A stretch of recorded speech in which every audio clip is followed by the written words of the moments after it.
Here's some Christmas stamp storage ideas. Come on in and let me show you. Hey everybody, it's Julia Laird with Senior Susie Stamps, and today's Thursday.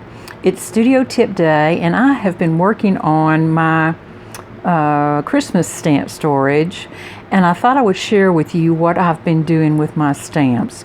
So let me turn the camera around and we'll talk about it.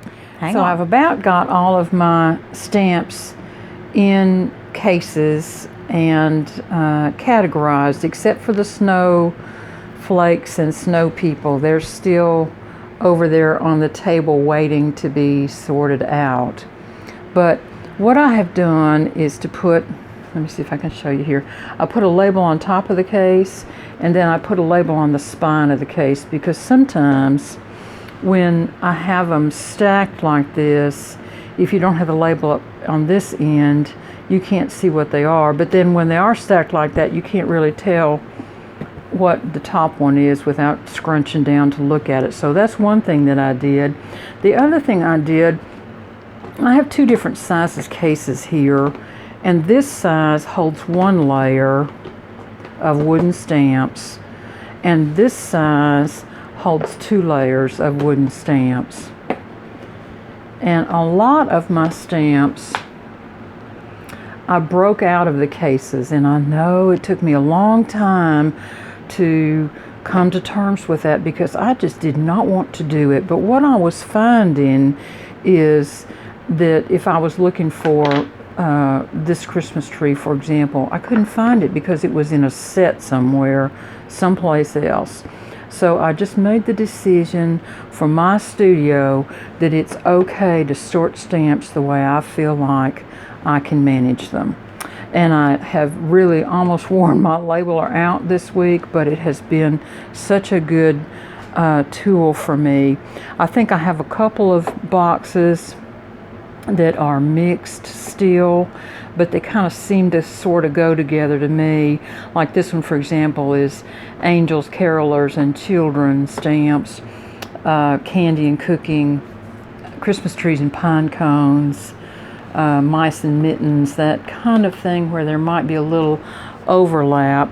But what I really want to show you today is what I've been doing with these stamps here. So let me hook my phone up to the overhead holder, and I'll be right back. Okay, so you all know that I buy a lot of used stamps, and when I buy them, I do my best to get them where they've not been mounted so that the original stickers are there.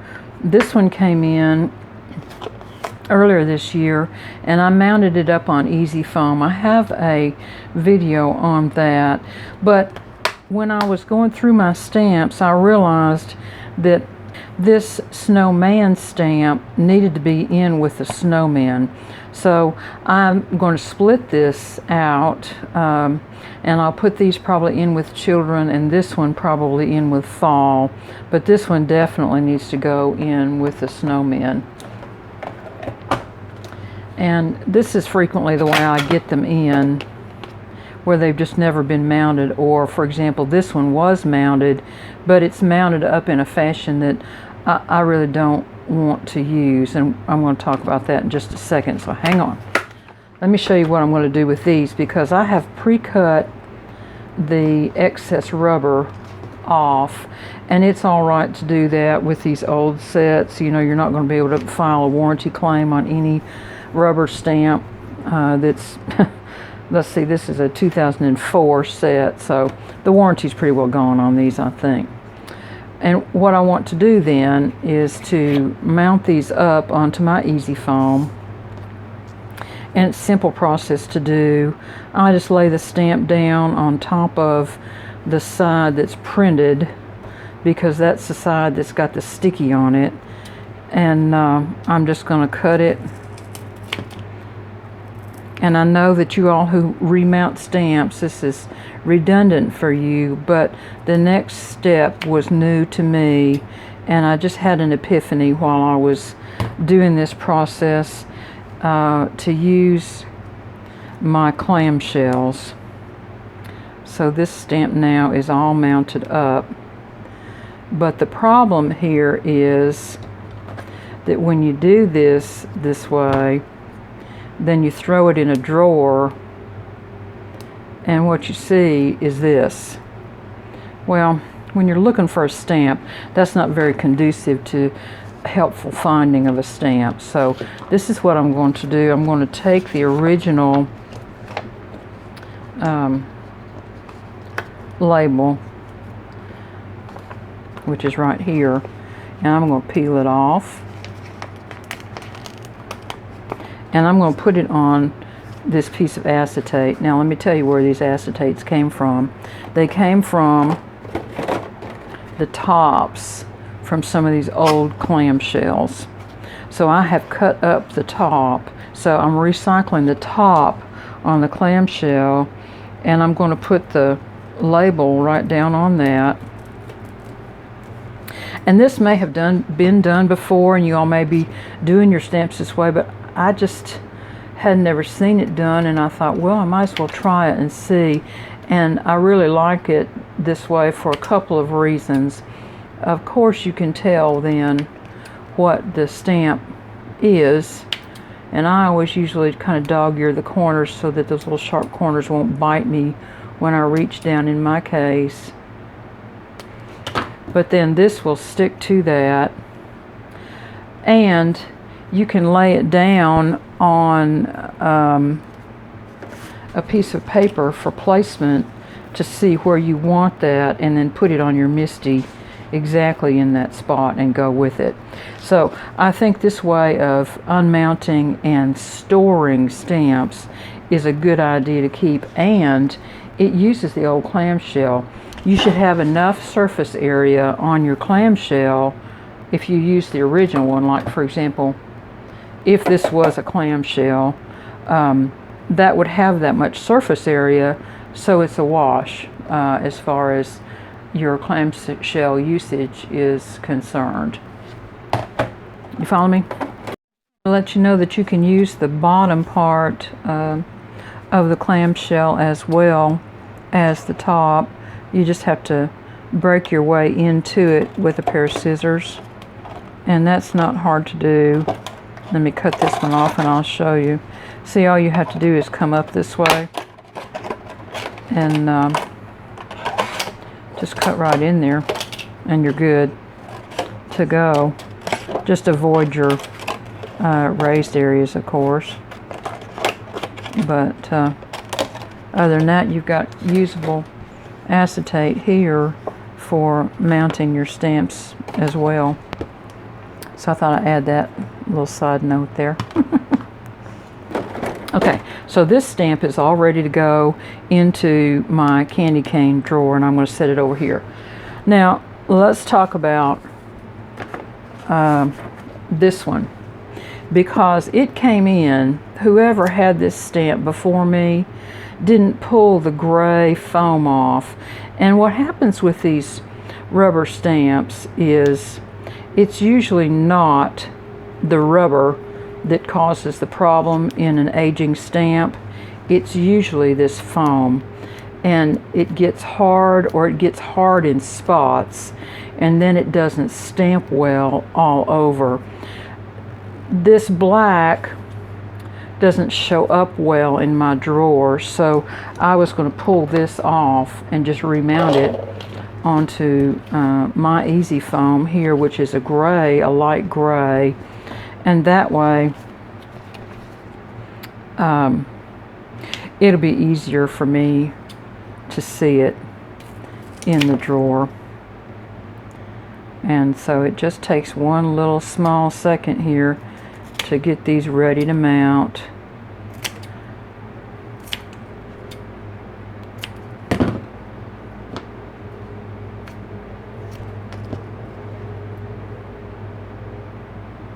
And I had already mounted the label up, and I trimmed it just a little bit too close on this one for whatever reason. I guess I didn't have my glasses on, I don't know. But see how much easier that is to see in your storage area. So this one will go in with my ornaments, and it's ready to roll. So that's what I'm going to do with the rest of these stamps. And here's the labels. Now on this one, whoever I got it from did the exact same thing, and in pulling this off, you can see how that gray rubber is just totally deteriorated. So what I'm going to do to try to fix that is, one thing, start at the other end and try to peel it, and it's still not peeling very well. So what I'm going to do is get off what I can, and then I'm going to take my heat tool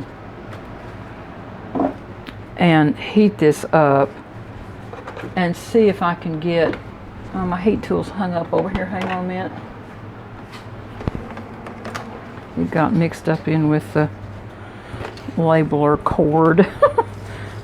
So what I'm going to try to do is just heat this up, and I'll do it and then speed up this section of film so y'all don't have to be bored watching it and listen to my heat tool. Okay, now let's see if we can get a little bit of a purchase going on that. I may have to get some kind of a little blade to help with, I don't know.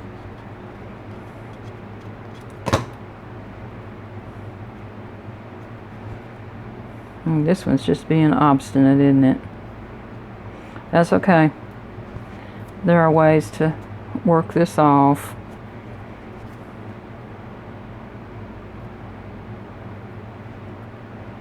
Okay. There we come. There we come. Yeah, it's going to roll a little bit now. And we'll just have to try and work it, and I'll probably have to heat it 2 or 3 times. But this is just what you have to do with stamps sometimes to get them cleaned up a little bit, enough to put your easy foam on them so there's not a lump. Because see, there'd be a lump on it there. Okay. I'll go ahead and get this finished up. You don't need to watch me do that. But what I'm going to do with this piece here, since I don't have a label for it, I'm going to get my StazOn ink out, and I'm going to ink this one. And I got my sand eraser out, and I have just reheated this again. So the sand eraser is working really well for getting some of this old cruddy adhesive pulled down to where it will come off. So I wanted to bring the film back on and show you, because you might have to heat it 2 or 3 times, but it does eventually come off, and it'll be just as clean as a whistle here in a minute. And then I'll go take this to the sink and wash the little bit of sandy grit off of it, and it'll be ready to mount. There we go. Yay! Okay, so you can see this is nice, clean rubber surface. The rubber is real pliable, so the rubber stamping ability is just as good as it was when it was new. And I've gotten rid of all that old nasty foam on the back. So now I'm ready to just cut this foam to shape and mount it, and then stamp it on my acetate. Recycle. I suppose you could call it a recycle, couldn't you? Repurpose, maybe. My repurposed clamshell. You know, there's some things in our business that we really need to work on using, and clamshells are one of them. And the wooden blocks. I keep trying to figure out something besides just fire starter for camping to use my wooden blocks for, and I haven't come up with any grand ideas. So if you have some grand ideas that you use, please let me know, because I have an abundance of them. I just can't hardly stand to throw them out. So I think I'll get my guillotine cutter out and see if I can cut this clamshell piece on that cutter, just to kind of square it up a little bit. And what do you know? Well, there we go. It probably is not what it's designed for, obviously, but it does work all right. There we go.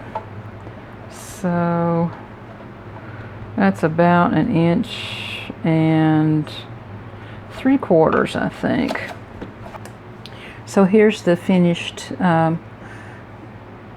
stamp identifier that's ready to go in the drawer when it finishes drying up. It's not just a little damp down in here.